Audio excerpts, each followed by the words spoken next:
Ladies and gentlemen, good afternoon and good evening. Welcome to the Refining Your Strategy for Export panel, anchoring day 2 of this CITA Business Summit. I am joined by two excellent colleagues, Gwenelle Montagna and Vanessa Pupal, to explore some ideas and resources available to you to help you take your business forward into international markets. We will move through some slide presentations, a video, and end with a Q&A section. There's a reminder that you can go to the main conference address to submit your questions. Please do so. May I have the next slide, please? And the next one, please. First things first, a quick identification of who I am and what I represent. I am a trade commissioner and I work within the Ontario Regional Office, Trade Commissioner Service, Global Affairs Canada. As many of you may know, and indeed have heard and witnessed throughout this CITA Business Summit so far, there is a robust international business ecosystem in Canada and abroad that supports a myriad of approaches for Canadian firms to succeed in global and international markets. An overarching idea to remember about refining an export strategy is the step of beginning, a hard step at times to take. Always remember, there are many paths and none are wrong. One great place to start is the TCS. The TCS has been serving Canadian companies free of charge for 125 years. We are 1,000 employees strong, working within Canadian embassies, high commissions, and consulate generals around the globe. More than 160 points of service worldwide. And within each of these Canadian entities is a trade section in which trade commissioners work. You have heard from a number of those trade commissioners' colleagues over the last 2 days, and we'll hear from even more tomorrow. 1,000 employees more work in Canada. 850 at headquarters in Ottawa, providing policy support, trade guidance, negotiation skills, and making trade missions and virtual summits like this one possible. 150 trade commissioners work in 6 regional offices across Canada. I and Vanessa represent the Ontario Regional Office, but there are, wherever you are and wherever your business is located in Canada, a touch point, a trade commissioner to whom you can be connected in real time and without leaving Canada. In 2019, about 3,000 services were delivered by trade commissioners to Canadian firms whose destination market was in Europe. So in short, we can do it, but we need you to know that you can do it too. Next slide, please.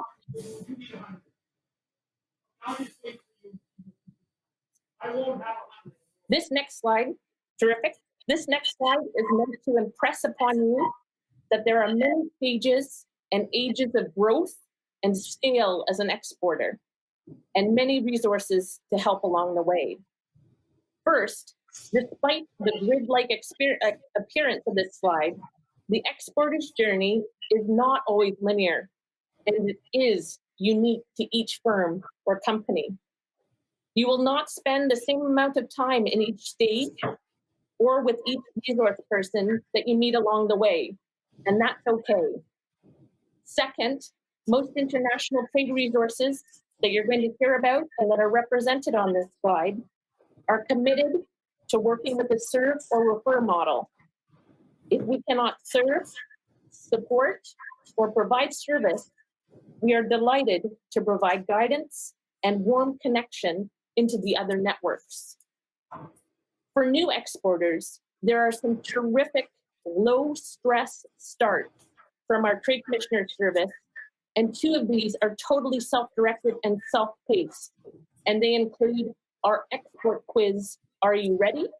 And our export guides, particularly the step-by-step guide to exporting, a key resource and findable on our website.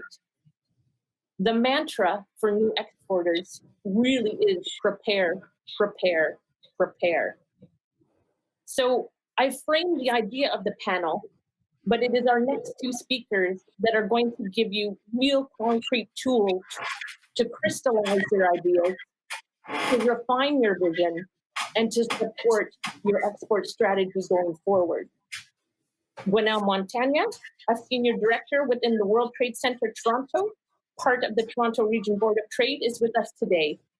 She is going to shine a spotlight on the Trade Accelerator Program, commonly referred to as TAP, and she knows of what she speaks, as she has originated and refined much of the TAP design. Gwenaëlle, over to you. Hi, good day. Thank you very much, Sue, for the introduction. And I still feel part of that. I used to be a trade commissioner myself, and whenever I work with you guys, I feel like I'm back home. So it's really great to be here today. TAP, our little nickname for the program.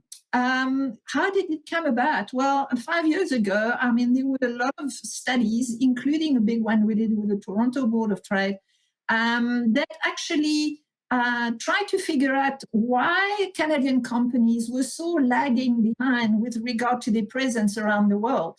And there were multiple factors that came around. So it came anything from,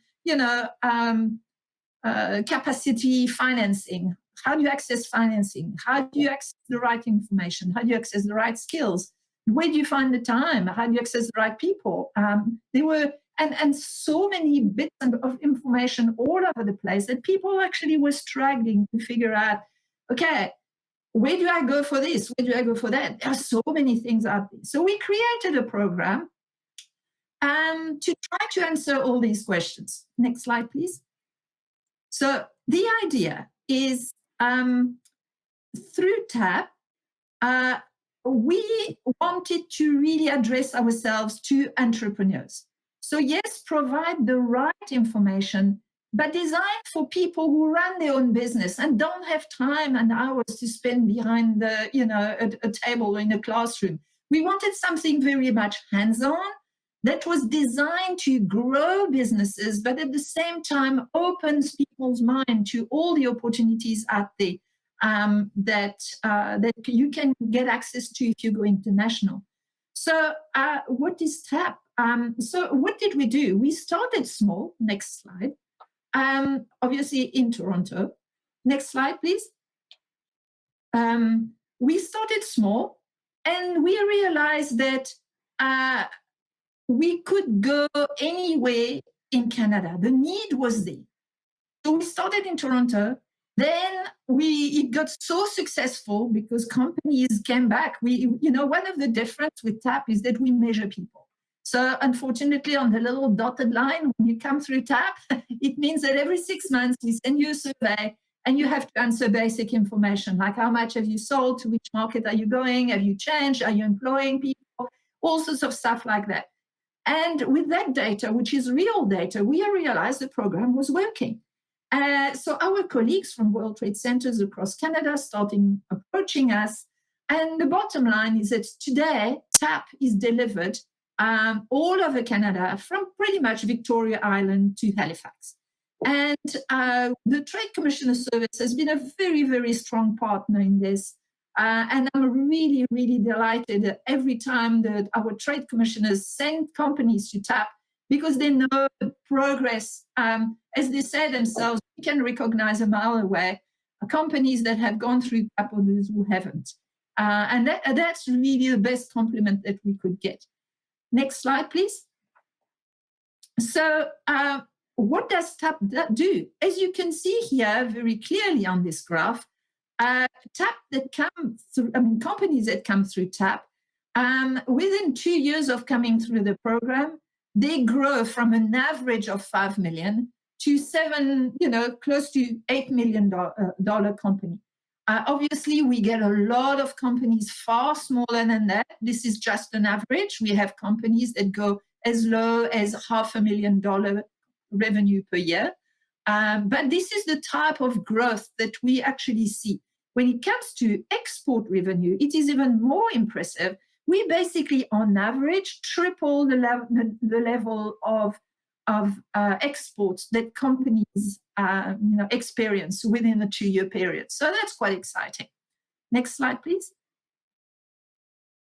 So what are the basic results that we can see? First, as you can, 56% of all the companies that come through TAP come from very, very, very background. If you were going to go into the detail of that number, it basically means that what are the represented group? Well, it's our women's led business. We have like 35% or close to it of our TAP companies are led and owned by women. Lots of indigenous companies are coming also through that. Companies like recent immigrants. And we are very, very proud of this number. If you look at the number of jobs created, on average, we are close to 3 new jobs created per company throughout that period. So, and not just any job. As you can see here, we have an average size close to 70,000 a year. When you look at the average salary level in Ontario, I think it's around 52,000 a year. So obviously, we are creating really strong jobs. And in terms of export, by the time companies have gone through TAP, I think the data is like a year afterwards, 71% of companies export. Out of that number, 33% of companies had never exported anything before. So this is quite a significant result, which we really want to talk about. Next slide, please. Another important data, which I'm sure you've heard throughout this summit, is that Canadian sales are overly reliant on US sales. It has gone better, but unfortunately, we tend to be pretty complacent, and we tend to be, take it easy, the easy route. So depending on which data you're looking at, between 70 to 85% of Canadian sales end up in the US. Well, it's never a good idea to put all your eggs in the same basket. And it doesn't matter if what aspect of the business, it's not a good idea. Whether you rely 80% on one supplier or on one customer or on one market, whatever it is, it's not a good idea. So what do we look at here? If you look at the diversification of markets of companies that come through TAP, a year after the program, as you can see, we are extremely diversified. Are we as diversified as we would like to? Probably not. We would like to see that even better, but we are certainly making a mark in the overall landscape. As you can see here, if you just look at Africa, Middle East, 14% of our graduates go towards that market. 18% go to China, very high level in the whole rest of Asia. And we are hoping with the CTPPP coming on board, well, which is already running, that number is going to go even higher. So as you can see, out of that initial 85% towards the US, that number drops below 60%. Still, as I said, too high, but certainly a massive improvement. So we are very happy with that. Europe at 29%. I think, honestly, we can do much, much better than this. If you look at the exchanges, I think European companies have taken advantage of CETA much better than we have. I think we need to reverse that. We need to be not nearly as shy as we are at the moment. We have a fantastic trade agreement here, and we need to go for it. So we are hoping that that 29% is going to move up over the next 2 or 3 years. And we are certainly trying to do that as much as possible with the help of our colleagues from the Trade Commissioner Service. Next slide, please. So what do we have here in terms of the type of jobs that we see coming through TAP? Well, a lot of different type of stuff here as well. Senior management, obviously, 10% of new jobs are senior management, but it pretty much spreads around everything. Business development is a big one. That's pretty much sales. I don't know why we don't call it sales. Sorry, mea culpa. as Canadian society, we tend to be a bit shy when it comes to the sales aspect of business. Unfortunately, we face a lot of countries that are not nearly as shy as we are. And at TAP, we are trying to teach and give a lot of tricks to companies to see, okay, if you get towards the front door and it's closed, how do you go through the back door? And how, when you have to meet with foreign competition from some cultures that are much better than we are at selling, and here I'm thinking the traditional ones like the Americans and the Germans and the French that tend to be much more aggressive. How do we actually do that? So we are happy to see that the new job creations, majority of them come from for the sales aspect of things. But I think we want to do that even better. I think selling is a key aspect of any business. Actually, the top line would not even exist on the balance sheet, right, without sales. And we need to really focus a lot on that. And that's one area where we really try a lot. Next slide, please. So the same way, where do our companies go when they come through? What do they invest? A lot of it is done in marketing and sales. And here you see again a correlation of the new jobs. So where do companies involve? Well, you just had presentations on e-commerce. It's a huge growth across the world. I think there's a bigger shift slowly happening on B2B aspects of e-commerce. It's extremely positive, and I mean I don't follow on a daily basis all the stats, but it is. I'm pretty ready to bet that this current pandemic situation has forced a lot of businesses to get more digital savvy, to open a lot of e-commerce. And I'm not going to go down that route at this stage because we are talking TAP, but at the World Trade Center, we actually now have another program, which we call our Recovery Activation Program, which is really designed at helping company to move to that next step on how to become more digital savvy. So it's all free. It's all funded by our colleagues from the federal government.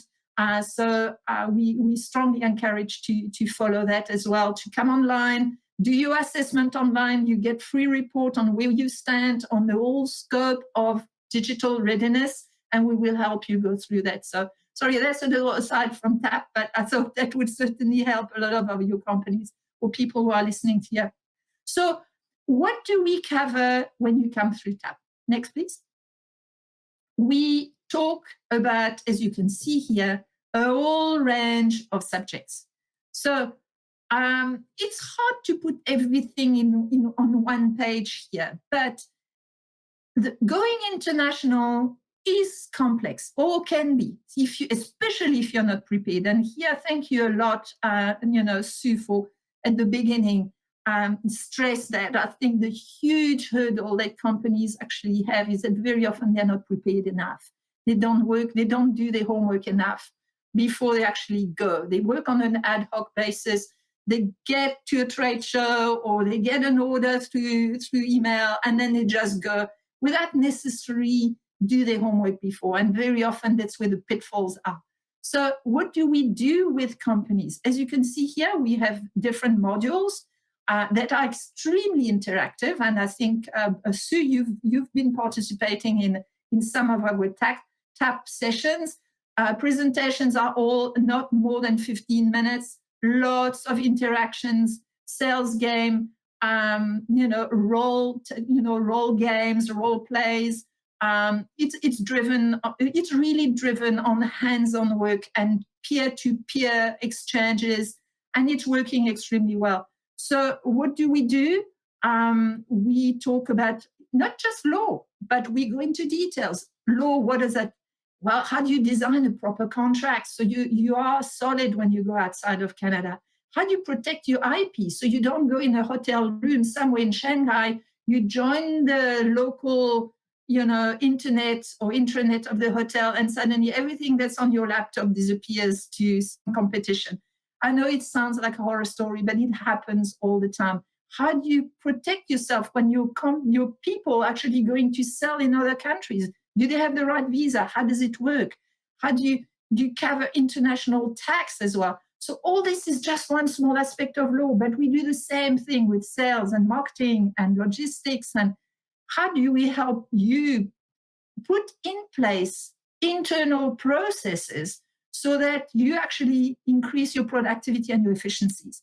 So lots of things that we cover I could spend a lot of time. As you can see, I'm pretty passionate about TAP, but it would be too long. All this to say that whatever is your issue with your company, whatever keeps you awake at night, we will have the answer. Why? Because we bring in a whole range of specialists from the government, private sector, and you will have a top lawyer in contractual law that's going to work on a one-on-one basis with you. So this is really a lot of information, a lot of help that you can get through the program. Next slide, please. So how does it work? At the moment, we work on a digital basis, obviously. It's a program that lasts about 6 to 7 weeks, but you only commit to half a day per week. So you can go back to your company and do everything that you have to do in between. You follow a full model. Let's pick a Tuesday morning. So you will have a Tuesday morning. During that morning, you will cover, for example, freight, anything to do with logistics and supply chain management. Then you will be given a homework to do for that week, which will relate to build up the export plan portion that relates to your supply chain management. Because the idea is by the time you finish TAP, you will have in your hands a fully fledged and vetted export plan with a lot of information that's going to help you actually move forward. And this is critical to any company. You need to put in place a plan. You can't just jump both feet into the deep end and figuring out how to swim. It takes a lot of process, and we are here for that. And coming through TAP is going to help you build slowly, week after week, the various functions of what makes your business tick. And then all the specialists we've got on board read your export plan and actually give you feedback and potential solution as it relates to your business. So it's very, very much targeted and centered focus towards your own business. But all this to say, this is pretty much what I had to say about TAP, but I don't want to talk anymore because you won't get any better feedback about how good TAP is than by listening by the companies themselves. So now we put together a little compilation of various TAP graduates that have come through the program. We've done a little video and just listen to them. And then if you're still not convinced afterwards, I'm prepared to actually have a long chat with you on this. So if you could just kick off the TAP video, that would be great.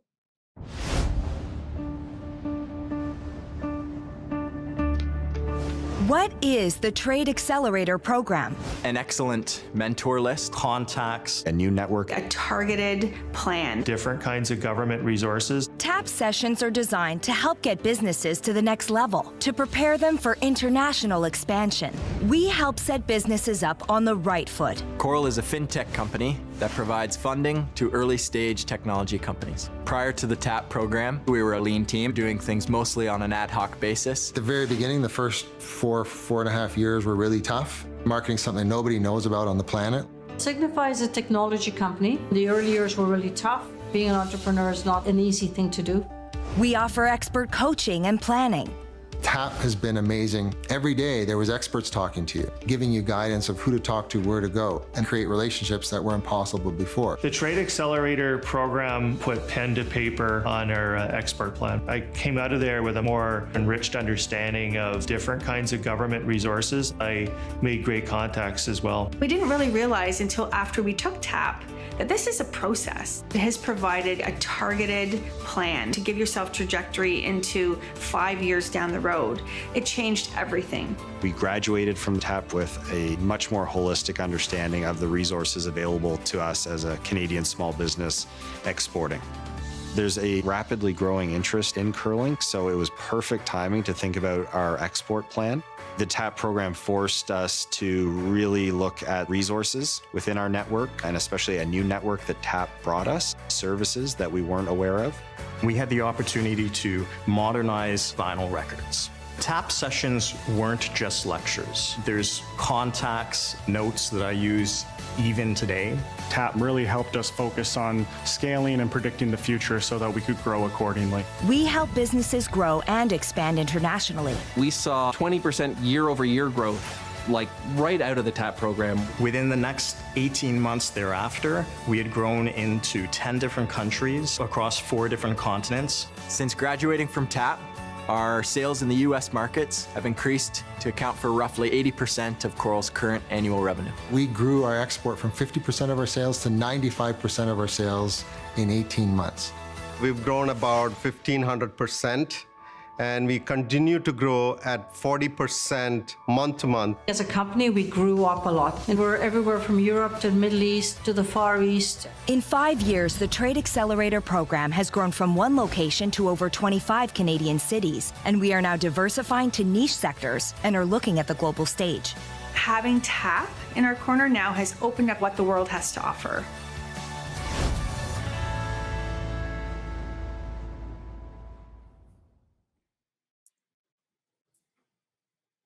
Fantastic. Vanilla, as you said, it says it all. The testimonials really laid out how nicely TAP really does make a difference.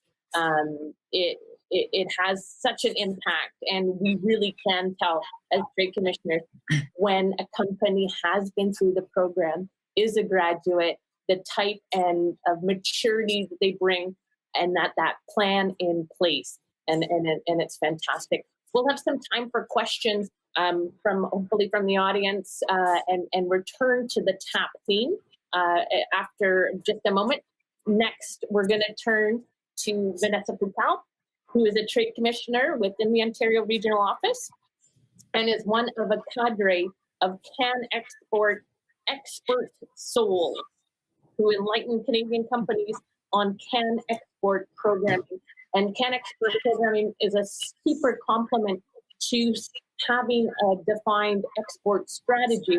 And we're going to hear from Vanessa as a colleague on an overview of the program of CanExport. Vanessa, floor is yours. Thanks so much, Sue. I really appreciate the introduction, and thanks so much, Gwenelle, for giving us a great overview of the TAP program and how it can really get you prepared to export. So now, this is kind of more on the funding side. So if you want to export, but you don't necessarily have the resources, this is the program for you. So just a little bit what I'm going to be talking about here is the key facts about the CanExport program. So the CanExport program is delivered by the Canadian Trade Commissioner Service in partnership with the National Research Council of Canada Industrial Research Assistance Program. I'm going to talk about the 4 branches of the CanExport program, but of course I'm narrowing in on CanExport for small and medium-sized enterprises. Then I'll talk a little bit about the CanExport response to COVID. Obviously, COVID-19 has changed things. So I'm going to talk about kind of the how the program has adapted, and then give you a little bit of guidance for better application. Next slide, please. So some key facts about the program. So CanExport program aims to increase Canadian employment and improve Canada's capacity to really compete in the global economy.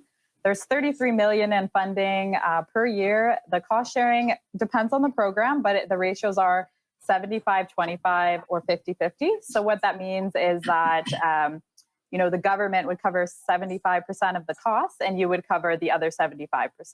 So that's a pretty great ratio there. You're reimbursed in 2. It can be either one of 2 funding mechanisms. One is a contribution, the other is a grant. So contribution, you incur the costs and then submit a claim and you're reimbursed. A grant, you receive all of the funding up front and you have an agreement to use it as reported. This is implemented in collaboration with a wide range of partners, and we're really hoping that, along with our trade commissioners in Canada and abroad, this program will really help us meet our objective of increasing exports by 50% by 2025. Next slide, please. So as you can see, there are 4 branches of the CanExport program. So like I said, I'm going to dive into the SME one, but just quickly, I'm going to touch upon the other 3 branches. So the first one is CanExport Associations. So this one is really directed towards assisting national organizations such as national bilateral chambers of commerce, national industry or trade associations who are undertaking international business development activities for the benefit of an entire industry. For this program, you can receive up to $400,000 in funding. So it's a great one to look into if you're an association kind of looking for funding. The next one is community investments.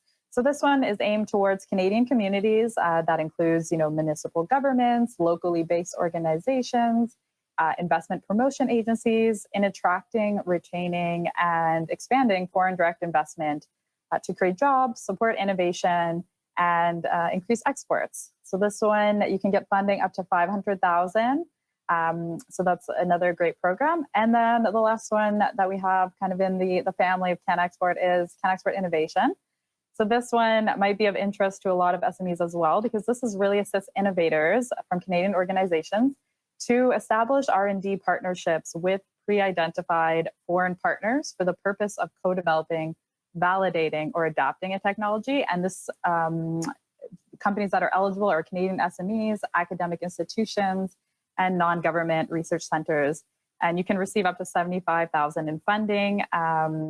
You can apply at any time. And this is really great. We find a lot of startups really like to take advantage of this program because there's no minimum revenue requirement to apply. So keep those in mind and definitely visit, the tradecommissioner.gc.ca and funding and support, and you can take a look at all these different programs. So next slide, please. So let's get into the CanExport SME. So this helps Canadian small and medium-sized enterprises pursue export opportunities for their products or services in international markets where they have little or no sales. So what kind of SMEs are eligible for this? Well, it's all for-profit SMEs who are incorporated or are a limited liability partnership. They must have a CRA business number unless registered on First Nations reserved lands. You have to have fewer than 500 FTEs, and your revenues in Canada in the last tax reporting year have to be between 100,000 and 100 million. So what does this kind of look like? So you can apply for a multi-year project. It can just be 1 year as well, but there's an option to do multi-year. So it would span over multiple fiscal years. So the government fiscal year runs from April 1st to March 31st. The project budget, it has to be between 20,000 is the minimum to 100,000. And the cost share is 75-25. So you could get 75% of that budget covered, up to a maximum of 75,000 in funding. It's a continuous application, so it's ongoing. You can submit your application online, and we ask you to allow for 60 business days for a decision. It's a very popular program, so it does take time to review all the applications, but it's a really, really great program. Next slide, please. So what about these markets? How do you decide kind of where to base your project, or how does it work? So eligible markets, you can choose up to 5 target markets. So typically, a target market represents a country. So if we're, it's a CETA, we're talking about the EU. So France, for example, would be a target market. Germany would be a target market. But there are some exceptions or some subnational markets that are allowed. So in Brazil, India, China, and the United States, they've divided it into subnational regions. So for example, the US is divided into, Midwest, Northeast, West, and South. And all that can be found on the applicant guide, the breakdown of the regions. So how do we consider, this is for new markets that you've never been to. This is to help you get into these. So what does kind of that criteria look like? So your sales in each of the chosen target markets has to be less than 100,000 or less than 10% of your company's total sales. That includes domestic and international during the company's last tax reporting year. So that's how we kind of define the new market. So for each single market that you choose, and you can choose 1 or you can choose 5 or a number in between, you have to meet that requirement there. Next slide, please. So what are some of the activities that you can get funded? So obviously, you'll see one is crossed out. That's travel to meetings in target market. COVID has had some significant impact on CanExport clients, Canadian companies. So normally this category is one of the most popular. It's getting your travel covered to meet some of these great clients and partners. But at the moment, it's currently suspended due to global travel advisories of the Government of Canada travel advisory. But there's lots of other options.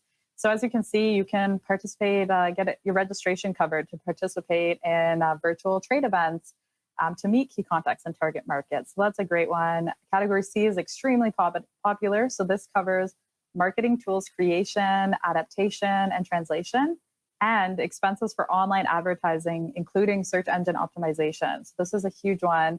And I'll tell you how they've kind of even made it better since COVID started to really help companies take advantage. But let's say you needed to get your website translated into French because you were going into France to that market, then that would be covered. If you wanted to do some online advertising on different platforms like Facebook or Google AdWords, that would be covered. So really great one. Interpretation services, pretty straightforward. This would be more for, virtual, if you have a video conference or meeting with somebody, they could get that covered. IP protection, certification, and adaptation of contracts. This is a great one. This pertains specifically to the application fees for these certifications that you might need.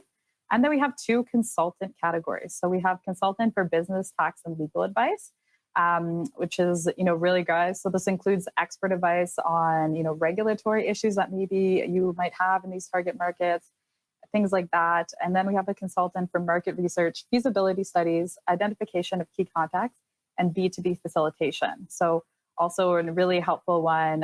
You can hire someone to help you with those things. So it's really great. Next slide, please. So what has kind of been the CanExport response to COVID and how we tried to change the program? So there's been some recent changes as of the beginning of November. So a few things. So they are trying to kind of expand the services to clients. So one of them is through the retroactivity policy. So the start date, basically it used to be that once your project was approved, the date of approval was the start date of your project. Now they push that back to whenever you submit your project, that would be the start date. So if I submitted my project today on December 3rd, but it wasn't approved till, let's say, January 30th, instead of my start being January 30th, it would be December 3rd. So that's really great. So you can start claiming activities in that period as long as, they're approved in the end. The next one is expanded eligibility for trading houses and export brokers of Canadian agri-food products. This one is specific to the agriculture and agri-food sector and doesn't apply to any other sector, but that could be helpful as well. And some expanded expenses. So like I said, really a big focus on the e-commerce presence and your ability to kind of work virtually and make this work. And one of them, like I said, virtual trade shows. They added in search engine optimization. Earlier in the pandemic, it's still there. They increased the limit for online advertising and search engine optimization. So it used to be $20,000 of your budget could be directed towards that. Now it's $50,000. So that's a huge advantage for companies to use this funding for that. And then finally, in the consultant category for business, tax, and legal advice, you can now get a consultant for digital marketing activities, just in kind of in line with that e-commerce. So it's some really great things that have been added here. The next slide, please. So just some important information because this deadline is actually coming up. So every year the program has to switch to their new fiscal year on December 15th, which means that companies that are applying from December 15th to March 31st will have their project start date posted to April 1st. That's just because they have to switch over the new fiscal. They can't have a kind of applications that are ongoing, that are waiting to be approved. So just keep that in mind. If you really are looking to get some activities covered between December 15th and March 31st, you have to apply by December 14th at the latest to be considered for funding. But keep in mind, it's the end of the fiscal year, so funding is limited. So if you really want to do a big project and try to take advantage, I would recommend, applying in the new fiscal year when there's a new funding pot, and you'll really be able to kind of try to maximize it as much as possible. Next slide, please. So now I'm just going to talk quickly before we finish up here about some best practices for a successful application. So pretty straightforward, apply early. Like I said, it could take up to 60 business days. So you want to make sure that you give yourself enough time to have these activities start. So apply early. When you're selecting up to 5 target markets, make sure you're indicating the sales in each one. and then make sure that it meets that criteria. And, if you're not sure what markets you should do, then, work with the TCS to narrow down your choice of markets. And remember, it can't be a whole region. So you can't put the EU as your target market. You have to choose 5 countries specifically. So that's important to note. Selecting activities. So we really just want to see you have long-term success. This program, that's what it's for. It's not just for kind of one-off participation and things. So really, try to think about that long-term success. And in terms of presenting your business case, you want to really explain well your rationale for choosing these markets. They can't just be random or, I want to go here because it's a big city and there's lots of people who will like my product. No, it has to be specific. So really try to develop that rationale and relate it to your overall business strategy. And then finally, when you're presenting your budget, provide a detailed breakdown, lots of details. The more details you provide, the more likely you are to kind of get that full funding you're asking for, and be realistic. So they really like people to spend all the money that they get. So if you lapse more than 20% of the funding, maybe because your timeline was too tight or you're trying to be really ambitious and do a lot of things that just couldn't get done in time, this will factor into a funding decision for subsequent projects. So you really want to be careful with that. So that's all for me. Thanks, Sue.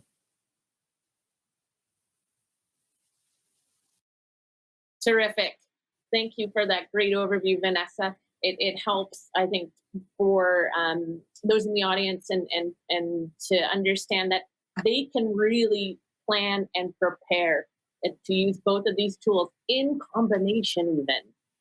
That's the goal here is to make sure that you're aware that these programs are out there and that you can combine them and you can leverage them.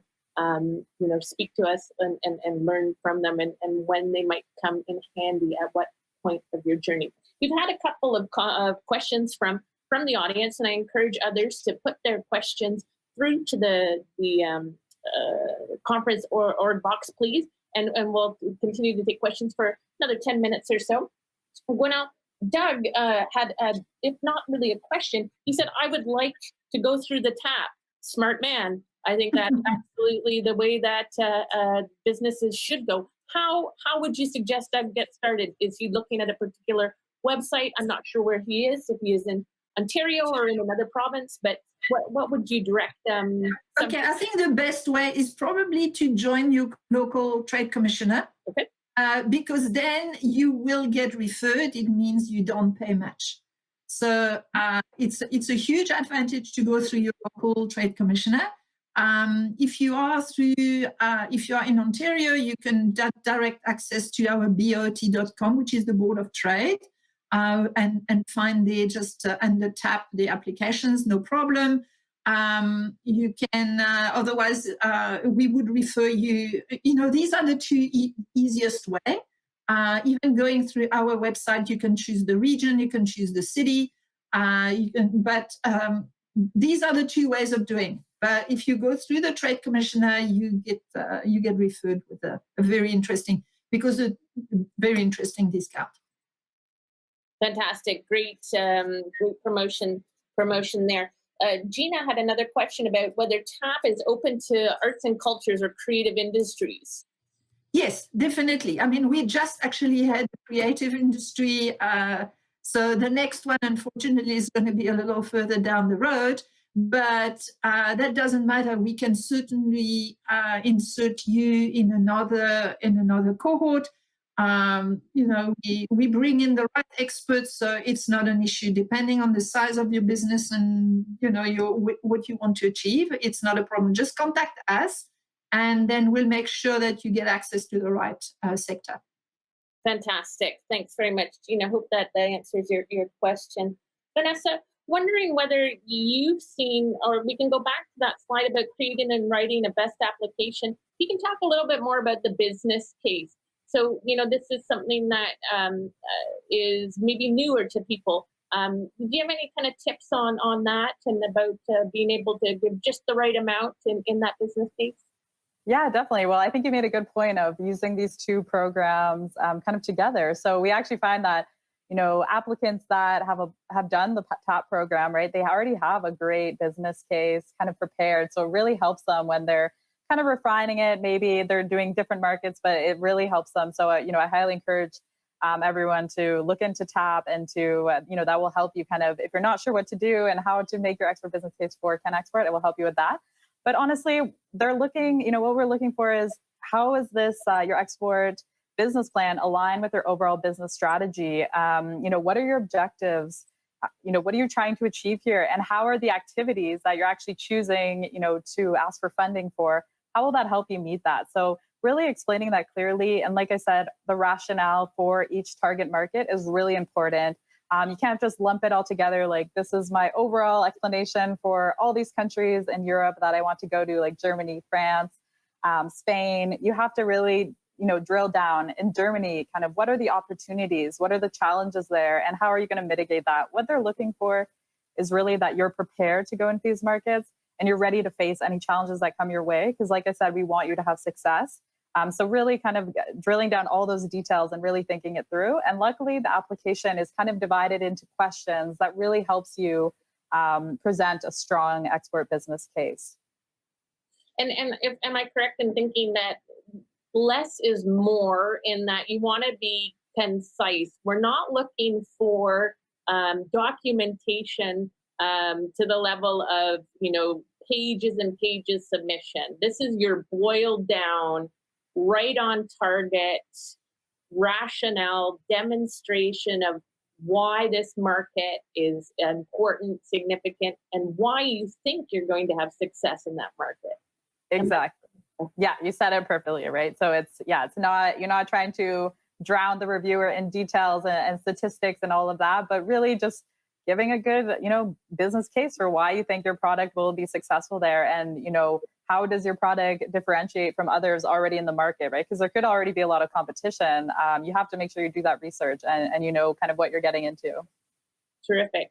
Now, flipping back to TAP, I think that's what the group of founders and partners who are delivering TAP really are your sounding board. They're the ones that you talked about, the different variety of information, be it IP protection or maybe market competitiveness that they can share with you. But it's that very group of resources. You have their ear and they have your back.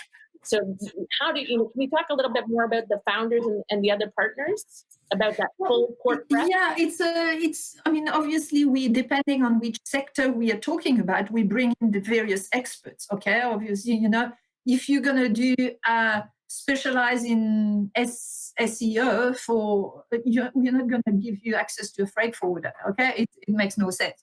But depending, we get obviously our founding partners, which are RBC, who covers the financial side of things, and EDC and the Trade Commissioner Service and BDC.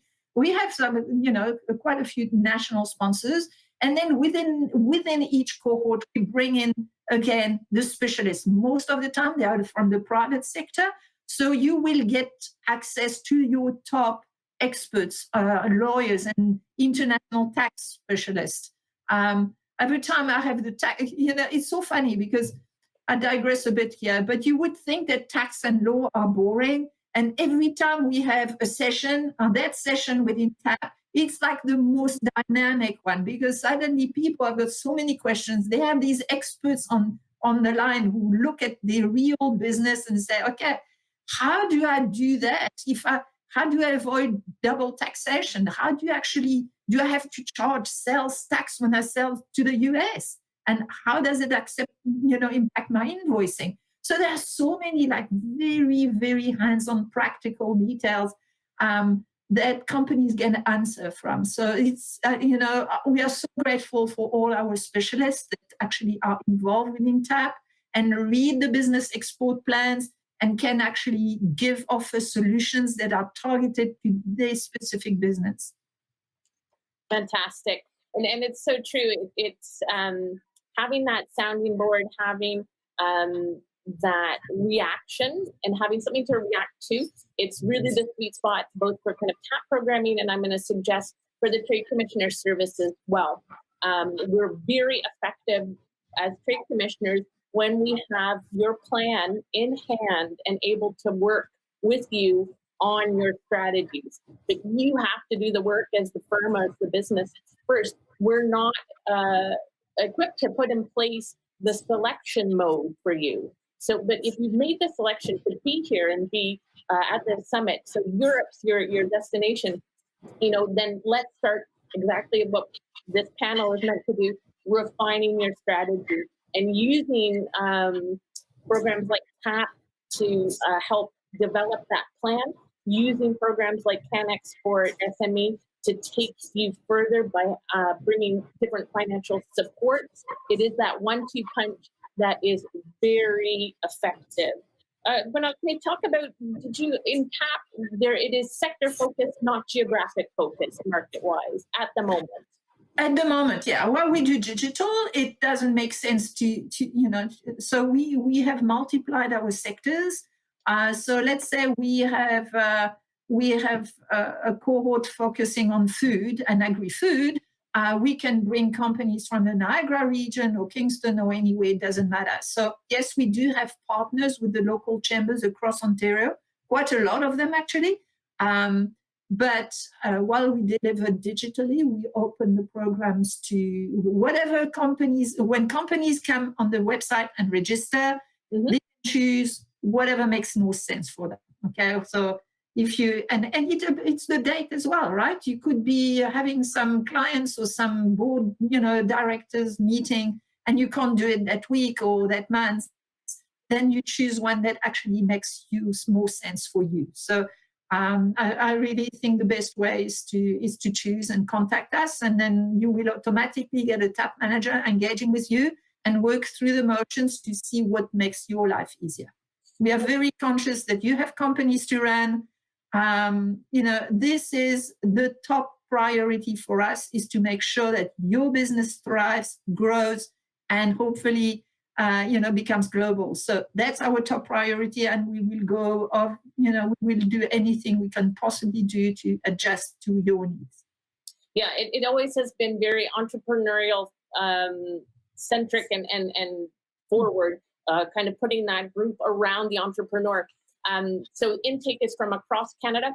I was wondering though, but on the outbound side, have you thought of doing programming that's specifically focused on those TPTPP markets, or in this case, CETA, or? It's actually in the pipeline, yes. So we are starting to develop some, and CETA, we have a CETA cohort that's planned for 2021. I don't know exact date yet. I mean, we have so many cohorts, I don't remember all of them. Yes, with this one in the pipeline. Fantastic. Good for this group especially to know. I'm going to ask for final thoughts or final points from both of you, and then we'll close the session. Vanessa, any final words of encouragement or otherwise support for these entrepreneurs? Yeah, I would say, take advantage of all these great programs that are at your fingertips, and, especially now so much is virtual. Maybe you could get into, meet with partners virtually in markets that maybe you couldn't before. But yeah, take a look. And my guidance for the CanExport SME program is take a look at that applicant guide online. It is super detailed and gives you examples of eligible and ineligible expenses. So if you're looking to see if something you want to do is covered, take a look. So you can find that online. If you just go to the tradecommissioner.gc.ca and look for the funding programs, it's all there. So I think you guys will do great. Can you repeat that date again, that final cutoff? If they are looking to do an application in the short term, they must put an application in by? December 14th at the latest. So that's the last possible date. As of December 15th, it switches over to the new fiscal year. So even if you were planning to do activities, let's say in February, it would be pushed. You'd have to wait till April 1st. So December 14th is the magic date. Is the magic date for in between. But if not, they can plan and create a project that is April 1 forward. And if you're thinking of, the mantra, prepare, plan, that's a perfect timing to get your head in the space, write your application, get some feedback, and submit an application in the new year that will begin April 1. Exactly. And submit it before that April 1st date, right? They're still going to be assessing applications. And then you can be ready to go on April 1st. So it's a really great plan if you need some time to kind of get it ready. Fantastic. Gwenaëlle, something for the group, parting thoughts? Yeah, I would like to finish off with the 4 or 5 pillars to successful exporting. The first one is do your homework, okay? And here I will talk, you said prepare, but that's the international market research. Do your homework. The second one is focus. Once to try to go to 10 markets at the same time, unless you're already a global successful exporter, is not going to work. So narrow it down to 1 or 2 markets max, so you know what to do. Once you focus down to these markets, you plan. Okay, how I'm going to get there. You plan, and at the same time, as you plan, you start implementing, getting the right resources. And then finally, and that's probably the most important one of all, get help. All right. You are the specialist of your products, your services. That's where you should put your energy. Nobody can become a specialist of everything. It does not happen. When I have a sore tooth, I don't try to do it myself in front of I don't see a specialist. So it's the same thing for business. Okay, go and get help. So come through TAP, through Trade Commissioner Service, you're going to get great help to do just that. Fantastic. Those last words will stand. Take action, ask for feedback, ask for help. There's many resources out there. You've heard 2 great ones today through Trade Commissioner Service in this panel and with the Trade Accelerator Program. I thank you, Gwenaëlle and Vanessa, for sharing your thoughts and bringing these programs to light and life. Thank you very much. You're welcome. Thank you. Thanks very much.